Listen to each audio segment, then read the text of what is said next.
வெறும் அறிவிப்புடன் நின்றுவிடாமல் உடனடியாக சாதிவாரி கணக்கெடுப்பை மத்திய அரசு நடத்த வேண்டும் என்று தமிழக வாழ்வுரிமை கட்சியின் தலைவர் வேல்முருகன் வலியுறுத்தியுள்ளார்.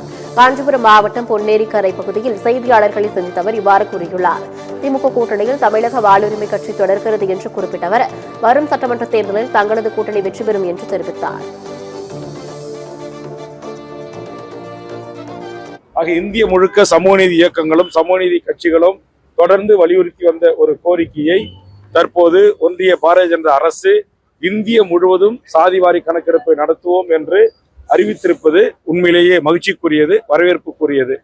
சாதிவாரி கணக்கெடுப்பு நடத்தி அறிவிப்போடு நின்று விடாமல் உடனடியாக சாதிவாரி கணக்கெடுப்பை இந்திய முழுவதும் நடத்தி இந்திய முழுவதும் இருக்கிற அனைத்து மக்களுக்கும் அவரவர்களின் எண்ணிக்கைக்கு ஏற்றவாறு கல்வி வேலைவாய்ப்பு உரிமை வழங்கப்பட வேண்டும் என்பதுதான் தமிழக வாழ்வுரிமை கட்சியின் கோரிக்கை. தமிழக வாழ்வுரிமை கட்சி திமுக தலைமையிலான மதச்சார்பற்ற இந்த மகத்தான வெற்றி கூட்டணியில் தொடர்கிறோம்.